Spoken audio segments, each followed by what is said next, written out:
赶快交出九节剑！楚阳，休得猖狂！九节剑剑是，九节剑是我的。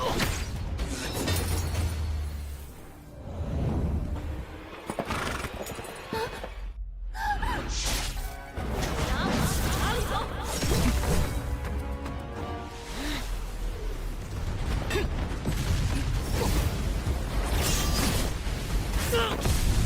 永远得不到。 Kembali lagi dengan Pak RT. Bagi kalian yang belum subscribe, monggo subscribe dulu biar Mimin rajin buat konten.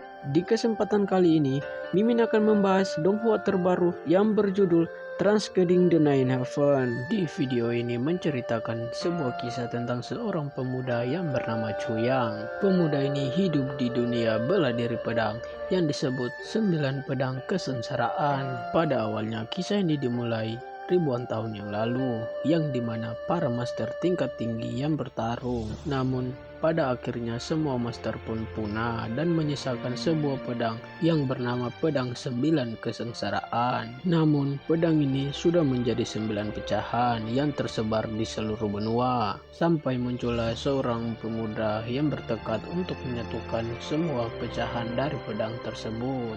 Tapi hal itu tidak terjadi karena setelah memiliki 5 pecahan tersebut, dia harus diserang oleh para master yang menginginkan pedang tersebut. Sampai akhirnya pemuda itu memutuskan untuk bunuh diri dengan cara menancapkan pedang tersebut di tubuhnya. Hingga akhirnya dia pun dikembalikan pada masa lalu untuk menyatukan pecahan pedang tersebut. Namun sebelum kita masuk ke pembahasannya, saya mengingatkan bahwa video ini mengandung banyak spoiler warning. Dan tanpa lama-lama lagi, jika teman-teman sudah siap, langsung saja kita masuk ke inti ceritanya. Cerita dimulai dengan sebuah prolog yang menceritakan situasi yang terjadi ribuan tahun yang lalu. Scene pun berpindah di sebuah tempat yang bernama alam kesengsaraan. Di sana terlihat seorang pemuda yang ternyata telah berhasil mendapatkan pedang tersebut, sekaligus merupakan babang tampan kita yang bernama Chuyang. Diketahui dia merupakan orang pertama yang telah sampai di tempat ini dan telah mengambil pedang tersebut. Tetapi para praktisi yang telah sampai di tempat tersebut tidak mau merelakan pedang tersebut dan menyuruh bawahannya untuk menyerang pemuda tersebut. Alhasil, pertarungan tidak terhindarkan. Di depan mereka, Chuyang pun tidak gentar sedikit pun. Dia pun menggunakan pedang 9 kesengsaraan tersebut. Benar saja, dengan pedang tersebut Chuyang pun mampu melawan mereka semua.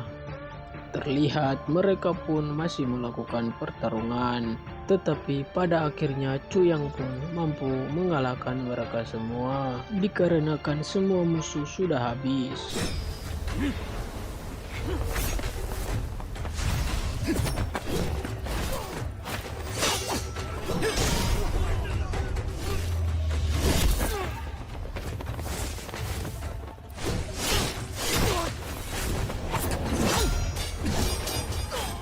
Tersisa para petinggi dari mereka yang masih kekeh meminta Chuyang untuk menyerahkan pedang tersebut. Tetapi bukan Chuyang kalau mau menyerahkan pedang tersebut, dan apa yang terjadi?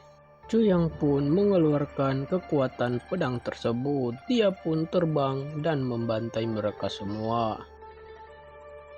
赶快交出九节剑！ Chuyang pun angkat bicara kalau pedang tersebut sudah menjadi miliknya, dan jika ada yang menginginkannya, maka langkahi dulu mayatnya. Seorang petinggi menjadi kesal mendengar ucapan Chuyang barusan. Ia merasa Chuyang sangat sombong ketika mendapat pedang itu karena keberuntungannya saja. Dan bagi petinggi itu, pedang kesengsaraan belum menemukan pemiliknya dan harus mencari tahu siapakah pemilik yang sesungguhnya. Dan tidak lama salah satu petinggi dari mereka pun menyerang Chu Hyang. Namun naas, kekuatannya sangat lemah, terbukti satu gerakan saja Chu Hyang mampu membantainya. Setelah itu, ada praktisi lain pun bersiap untuk melakukan serangan, tapi ia dihentikan oleh rekannya. Menurutnya, pedang di tangan Chu Hyang bukanlah pedang biasa. Jadi, sebelum mendekatinya, mereka semua harus berhati-hati karena kalau tidak, mereka akan terluka oleh aura pedang itu. Tapi meski begitu, salah satu dari mereka kepedean untuk mengalahkannya. Di mana meskipun pedang di tangan Chu Hyang sangat kuat, tapi Chu Hyang hanya memiliki kekuatan hanya di ranah seniman bela diri saja.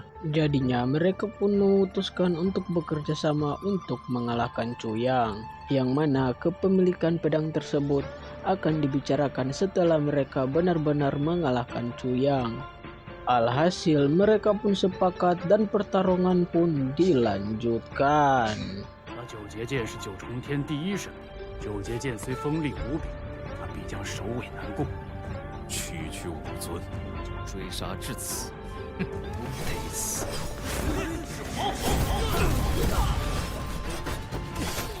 Tapi ada sebuah serangan yang mampu membuat Chu Hyang terkejut, di mana serangan tersebut mengenai barang berharga milik Chu Hyang, dan itu merupakan barang pemberian dari sang kekasih.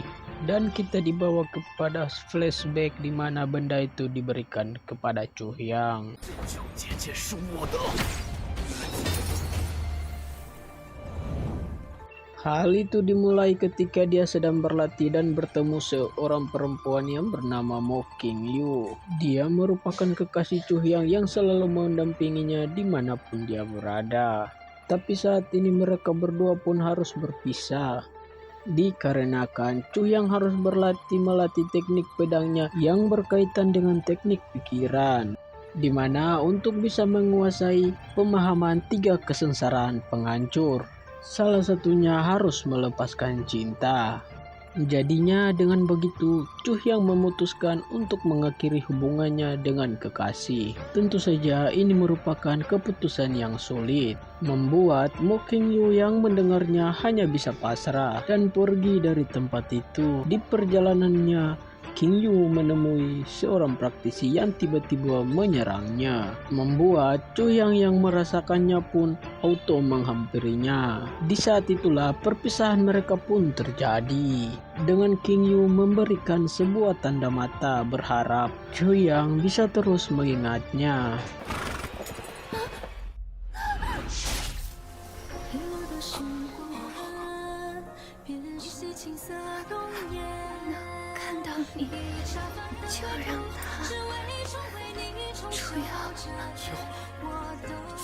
Dan Shin pun kembali ke tempat pertarungan. Chu Hyang yang melihat benda berharganya pun hancur menjadi sedih. Dan seperti menyayangkan keputusannya untuk memutuskan hubungannya dengan kekasihnya tersebut. Awalnya dengan tindakan itu ia berharap dia akan menjadi kuat. Tetapi meskipun telah mendapatkan pecahan kelima dari pedangnya, dia masih belum kuat, bahkan hampir mati di tempat ini. Tapi penyesalan sudah tidak ada guna, karena saat ini Chu Hyang diharuskan bertahan untuk mengalahkan semua orang yang berada di sana. Alhasil pertarungan pun dilanjutkan, yang dengan sekejap ia pun mampu membantai semuanya.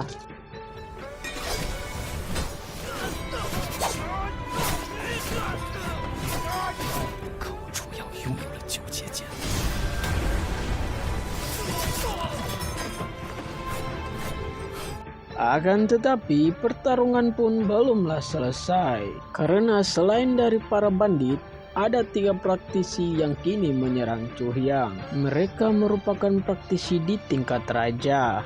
Kedatangan dari mereka tentu ingin mengambil pedang tersebut, karena bagi mereka pedang tersebut bisalah menghancurkan dunia. Tapi jelas Chu Hyang tidak akan membiarkan pedang itu jatuh ke tangan siapapun dan pertarungan pun tak terhindarkan. Jelas saja, kekuatan dari 3 praktisi ini sangatlah kuat. Terbukti dengan beberapa serangannya saja mampu membuat Chu Yang terluka.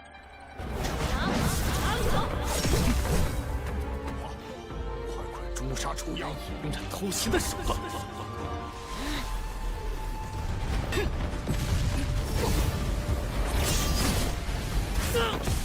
Mereka mengatakan kedatangan mereka bukanlah untuk mengambil pedang tersebut, melainkan untuk menghabisi Chu Yang. Ketiganya pun berlahan mulai mendekati Chu Yang, dan seketika mereka pun dihentikan oleh seorang praktisi yang bernama Tianji, yang merupakan rekan dari Chu Yang. Di sana, Chu Yang pun menjadi senang dan menjelaskan kelakuan mereka terhadap dirinya. Tapi Chu Yang menjadi terkejut ketika mengetahui bahwa ketiga praktisi yang mau membunuhnya itu diperintahkan oleh temannya tersebut. Alhasil, karena seperti itu, Chu Yang pun menjadi marah dan bertanya-tanya mengenai tindakan dari Tianji. Yang tentu saja Tianji menginginkan pedang kesengsaraan itu. Perdebatan pun terus terjadi sampai akhirnya Tianji memerintahkan ketiga praktisi itu untuk menyerang Chu Yang. 这是要杀我？为什么？还有脸问我为什么？你我平日意气相投，到如今你还在执念这残剑，受死吧，楚阳！ Chu Yang tidak menyerah, dia pun kembali bangkit. Namun kebangkitannya bukan untuk memulai pertarungan, melainkan Chu Yang berniat untuk menghancurkan pedang ini dengan menusuknya pada tubuhnya. Dan saat itulah ingatannya dengan King Yu juga kembali diperlihatkan. Dia menyesali perbuatannya karena telah meninggalkan King Yu. Ia berharap di kehidupan selanjutnya ia bisa bertemu kembali dengan sang kekasih. Sambil tersenyum, berlahan pedangnya ia tusukkan sampai ledakan pun terjadi. 永远得不到不会犯贱。今天有可破。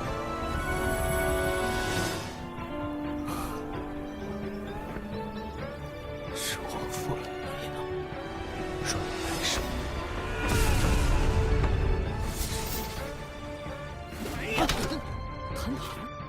Dan setelah itu, kita diperlihatkan sebuah pertarungan antara Tantan dan Chu Yang muda.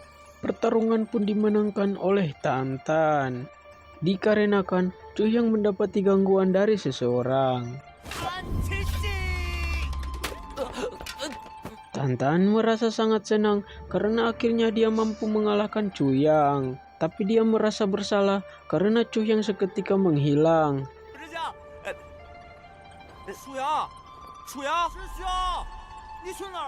Ternyata Chu Yang sedang berada di bawah arena dan ia juga menemukan adanya jarum perak jiwa yang tertusuk di tubuhnya.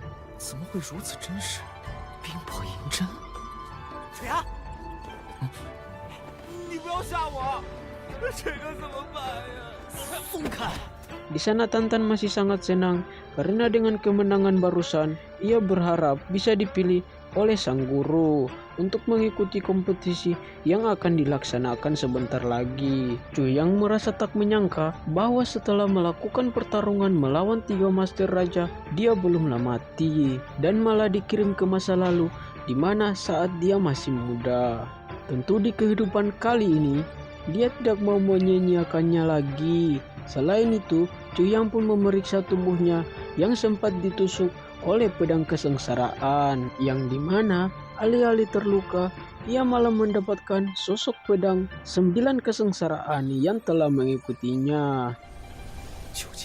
Tak lama dari itu, muncullah murid lain yang bernama Si Qianshan. Kedatangannya langsung saja mengungkapkan atas keributan yang telah dilakukan oleh Chu Yang dan juga Tantan. Sontak Chu Yang yang melihatnya pun merasa terkejut sekaligus kesal. Nah, itulah alur episode pertama dari Transcoding the Nine Heaven episode 1.